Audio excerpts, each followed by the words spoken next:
ಬಣ್ಣದೋಕಳಿಯಲ್ಲಿ ಮಿಂದೆದ್ದ ಜನ ದೇಶಾದ್ಯಂತ ಇಂದು ಹೋಳಿ ಹಬ್ಬದ ವಾತಾವರಣ ಮನೆ ಮಾಡಿದೆ. ರಾಜ್ಯದ ಹಲವೆಡೆಯೂ ಸಹ ಹೋಳಿ ಹಬ್ಬವನ್ನು ಸಡಗರ ಸಂಭ್ರಮದಿಂದ ಆಚರಿಸಲಾಗ್ತಾ ಇದೆ. ಕಲಬುರಗಿ, ಬಳ್ಳಾರಿಯಲ್ಲೂ ಹೋಳಿ ಹಬ್ಬದ ಸಡಗರ ಮನೆ ಮಾಡಿದೆ. ಕಲಬುರಗಿಯ ಖಾಸಗಿ ಹೋಟೆಲ್ಗಳಲ್ಲಿ ವಿಶೇಷ ಪಾರ್ಟಿ ಆಯೋಜನೆ ಮಾಡಲಾಗಿತ್ತು. ಯುವಕ ಯುವತಿಯರು ಡಿಜೆ ಹಾಡುಗಳಿಗೆ ಹೆಜ್ಜೆ ಹಾಕುತ್ತಾ ಬಣ್ಣದ ಓಕುಳಿಯಲ್ಲಿ ಮಿಂದೆದ್ರು. ಜಿಲ್ಲೆಯಾದ್ಯಂತ ಸಾರ್ವಜನಿಕರು ಪರಸ್ಪರ ಬಣ್ಣ ಹಚ್ಚಿ ಸಂಭ್ರಮದಿಂದ ಕಾಮನ ಹಬ್ಬವನ್ನು ಆಚರಿಸಿದ್ರು. ಇನ್ನು ಬಳ್ಳಾರಿಯ ಹಂಪಿಯಲ್ಲಿರುವ ವಿರೂಪಾಕ್ಷ ದೇವಸ್ಥಾನದ ಮುಂದೆ ವಿದೇಶಿ ಮಹಿಳೆಯರು ಕೂಡ ಬಣ್ಣದ ಓಕುಳಿಯಲ್ಲಿ ಮಿಂದೆದ್ರು. ಒಬ್ರಿಗೊಬ್ರು ಬಣ್ಣ ಹಚ್ಚಿಕೊಂಡು ಡ್ಯಾನ್ಸ್ ಮಾಡಿದ್ರು.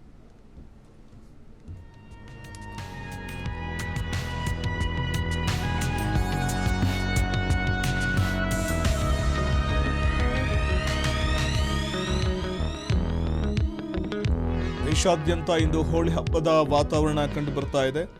ಭಾರತದ ಅತ್ಯಂತ ಪ್ರಮುಖ ಮತ್ತು ಜನಪ್ರಿಯ ಹಬ್ಬಗಳಲ್ಲಿ ಈ ಬಣ್ಣದ ಹಬ್ಬ, ಬಣ್ಣಗಳ ಹಬ್ಬ ಅಂತ ಕರೆಸಿಕೊಳ್ಳುವಂಥ ಹೋಳಿ ಹಬ್ಬ ಕೂಡ ಒಂದು.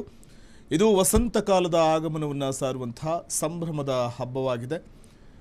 ಜನ ಪರಸ್ಪರ ಬಣ್ಣಗಳನ್ನು ಹಚ್ಚುವ ಮೂಲಕ, ಗುಲಾಲ್ ಎರಚುವ ಮೂಲಕ ಮತ್ತು ಬಣ್ಣದ ನೀರಿನಿಂದ ಆಟವಾಡುವ ಮೂಲಕ ಈ ಹಬ್ಬವನ್ನು ಸಂಭ್ರಮಿಸ್ತಾರೆ.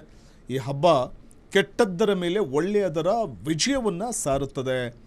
ಭಕ್ತ ಪ್ರಹ್ಲಾದನನ್ನು ಕೊಲ್ಲೋದಕ್ಕೆ ಬಂದ ರಾಕ್ಷಸಿ ಹೋಲಿಕೆಯು ದಹನವಾದ ನೆನಪಿಗೋಸ್ಕರ ಹೋಲಿಕಾ ದಹನ ಅಂತ ಕೂಡ ಮಾಡಲಾಗುತ್ತೆ.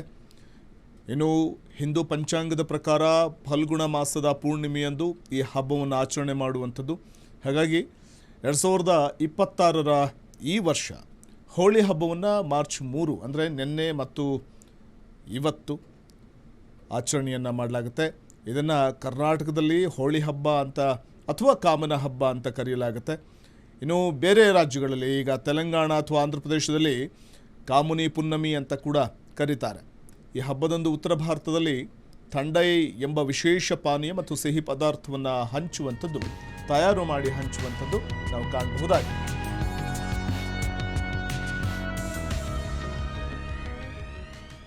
ಕ್ಷಣ ಕ್ಷಣದ ಸುದ್ದಿಗಳಿಗಾಗಿ ಫ್ರೀಡಂ ಟಿವಿ ಸಬ್ಸ್ಕ್ರೈಬ್ ಮಾಡಿ, ಲೈಕ್ ಮಾಡಿ ಹಾಗೂ ಫಾಲೋ ಮಾಡಿ.